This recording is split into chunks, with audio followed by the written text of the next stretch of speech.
One Question is designed to give subscribers valuable insights on how executive leaders in college athletics think about key issues on their respective campuses, in their departments, or within their leagues and conferences.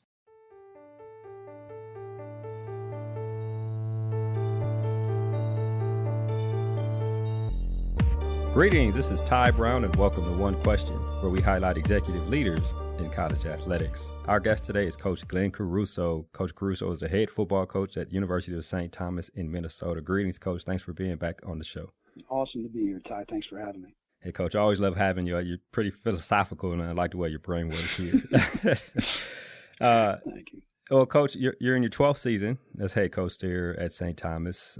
Last year, you ended with a total at St. Thomas of 118 wins. Of course, you want to keep that going type situation. What I have you on and what I want to talk to you about is, in this past year, the Minnesota Intercollegiate Athletics Conference decided that they would, for the lack of a better word, remove St. Thomas from the conference, which was interesting from those on the outside looking in, watching it. Don't necessarily want to get into specifics of that and their thinking. What I want to know, though, and let me give you some preface. I was at Michigan State when Coach Saban called us to a meeting, 6 o'clock in the morning, and told us that he was going to take the job down at LSU. For some of us, it was news. I think some of us had been paying attention to ESPN maybe, but it was a lot different then. This was back in 99. And the shock of a coach is leaving, like, wow, like he's really going to take another job. He explained to us those things, and he was pretty sad that he was leaving. Like, you could tell he was disappointed. But it interests me in this type of transition.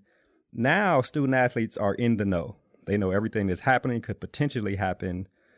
And I wonder about your communication with the student athletes while this thing was going on. How did you keep them in the loop in addition to what they were probably hearing on social media or in the news?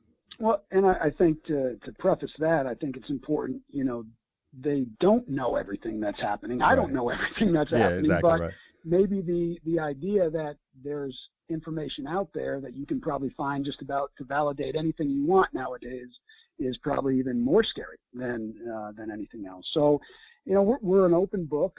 We're pretty straightforward, and sort of what you see is what you get. So we don't sugarcoat things. When something comes up in a program, we speak very directly with our kids, frankly, because we love them the same way that Rachel and I are going to speak to our 3 children. It's going to be no different no matter what the scenario is.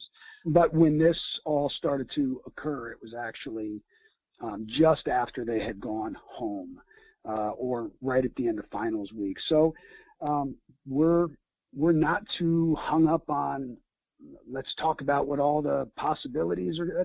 That's not what we do. We're set up to focus on things we can control. We worked hard over 12 years to be process oriented and focus on those things that we can control. And we've been pretty good, I think, throughout the decade plus at making sure that we don't waste time, effort, or energy focusing on things that is not within our means or our hands. So it really wasn't as huge a departure, I think, from the way we normally operate. Norm, right? Yeah, I mean, a lot of people, I think, probably, you had this big meeting, you did all these things.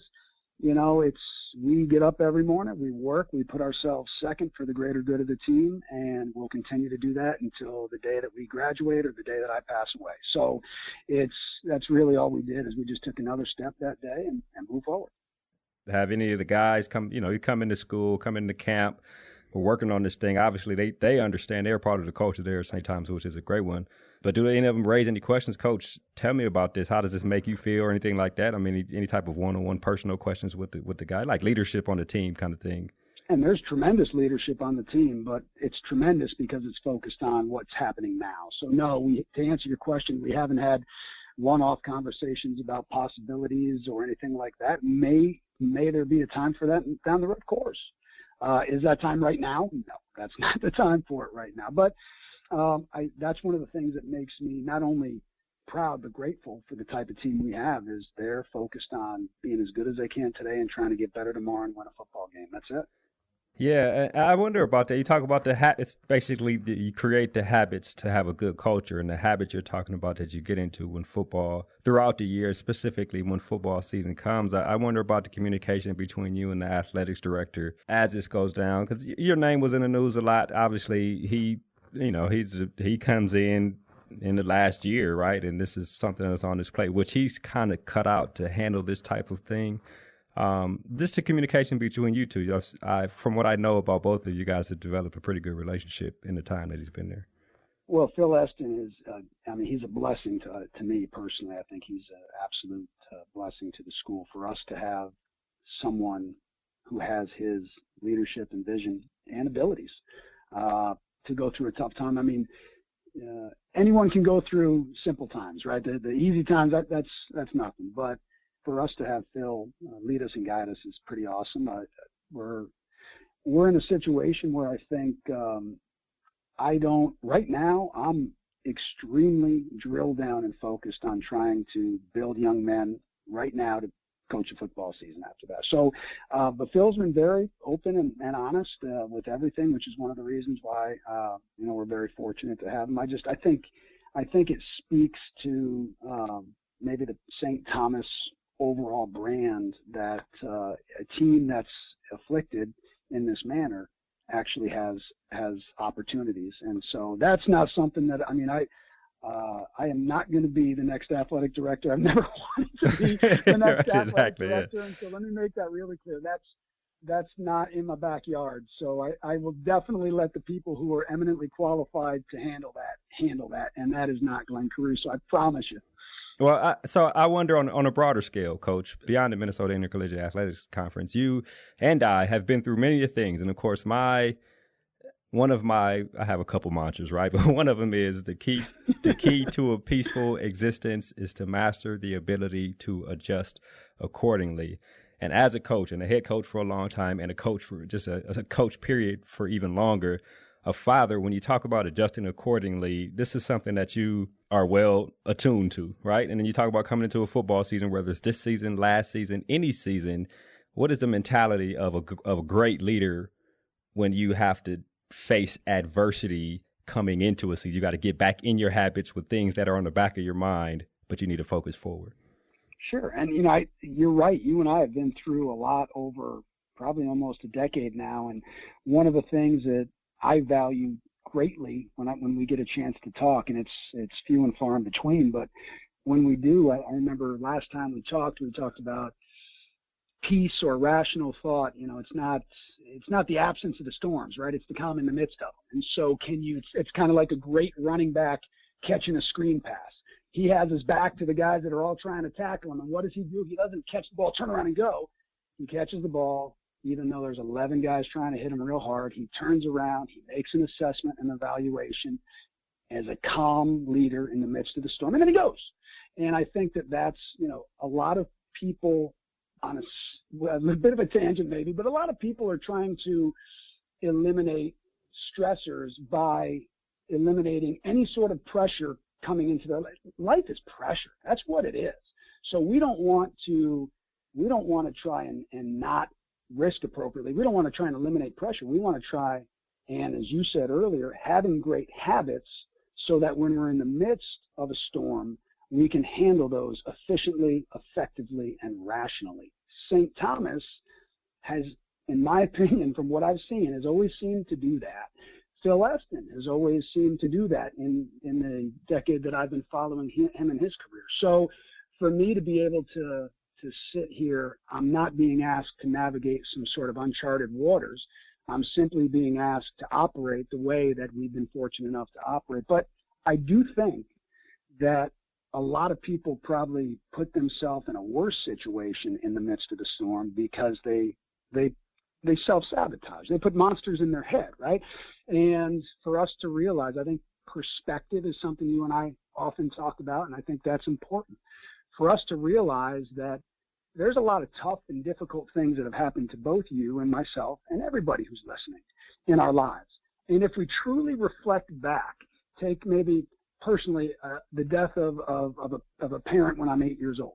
Now, I wouldn't go back to 1982 and wish it on myself again, but let's not at least recognize that there are some positive effects, some unintended consequences that, although I wouldn't want to have to go through it again, there are some positives to it. So if you look back at your experience and realize, okay, not everything is 100% horrible. And not everything is 100% utopia. A lot of it is, quite frankly, how you deal with it when you're in that storm. Right. The adjusting accordingly. One thing I've seen from my experience working with the Football Coaches Association, now my experience working closely with athletics directors and the people I've gotten to know well, such as yourself, is that the internal dialogue, right? The introspection is very important, especially when you're either going through something, the celebrations or the challenges. Talk to me a little bit about, this thing was earlier this year when they made this announcement, some of the internal dialogue you had with yourself as you were preparing. You still got to keep the habits up. You still got to keep the culture. But were there any internal questions, introspection that you had throughout the year, I guess? Oh, for sure. Yeah, I mean, even when things are as smooth sailing as it gets, I always have internal angst and questions. I'm not saying it's the healthiest way to go. I am saying I'm my father's son, and that's how we have continually reevaluated and intuitively recalculated every scenario. And I was taught at a really young age that you got to win in the margins. You got to try and be the best version of yourself you can be, and don't really focus on someone else, right? I mean, comparison is the thief of joy. And so we try hard, even though I'm like everybody else. In my mind, when I wake up, on every morning, there's probably between 6 and 10 things that are going through my head that by the time I drive to work a half hour later, I better have straight, because you're always wondering this or that. But I think that's human nature. At least it's my human nature. What I think my wife specifically has done an amazing job with is I'm always, what's next? Those habits of looking forward. And my wife, Rachel, she says to me routinely, she says, Glenn, don't wish away today. So what she's saying to me is, today's a blessing, it's a gift, and don't be so forward thinking that you can't be yourself right now. Whether it's enjoying it or whether it's working through a storm is fairly irrelevant. But that's how I get myself back to a grounded state, is when I do wake up and all these thoughts are going through my head, I look at it and I say, well, what can we rationally and realistically affect? What is the biggest return on our investment for time? And that's how I try and maybe silence some of the inner dialogue that when I wake up in the morning is yelling in my head. Don't be so forward thinking that you miss the opportunity to be successful today, pretty much is what she said to you. That's interesting.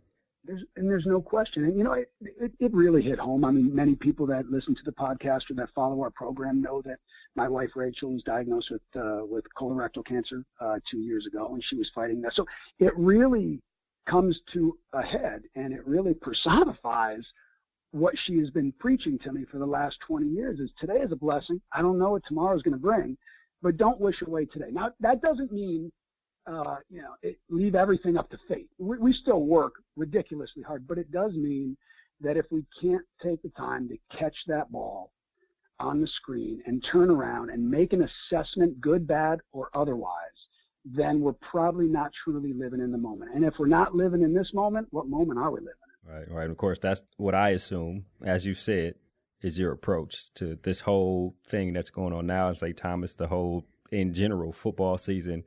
And really just being a coach and a leader and a father as well, Coach. That's why I like talking to you, Coach.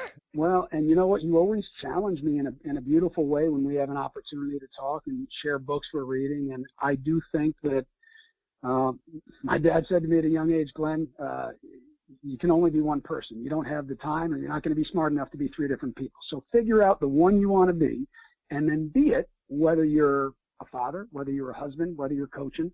And then that way you don't have to worry about doing anything else other than just being yourself. So the fact that you take the time on your podcast to recognize that these core tenets that we are learning and teaching in sport are really the same core tenets that we're teaching and learning to become great people. I mean, I think at the end of the day, Tai, I think that's probably why we're still involved in sport. Even though we're 40 years old, I think that's probably why, because we value that. And thank you very much for highlighting that on the podcast, because in an age all the more devoted to style over substance, not everybody does that. And that's why I'm grateful. Yes, sir. I appreciate it, Coach. I really, really definitely appreciate you joining us here on One Question. Have a wonderful day, Tai. That was Coach Glenn Caruso. He's the head football coach at University of St. Thomas in Minnesota. And of course, this is Ty Brown with one question. And keep in mind, the role of a leader is to create and maintain an environment that people want to be a part of. And as always, be better tomorrow than you are today.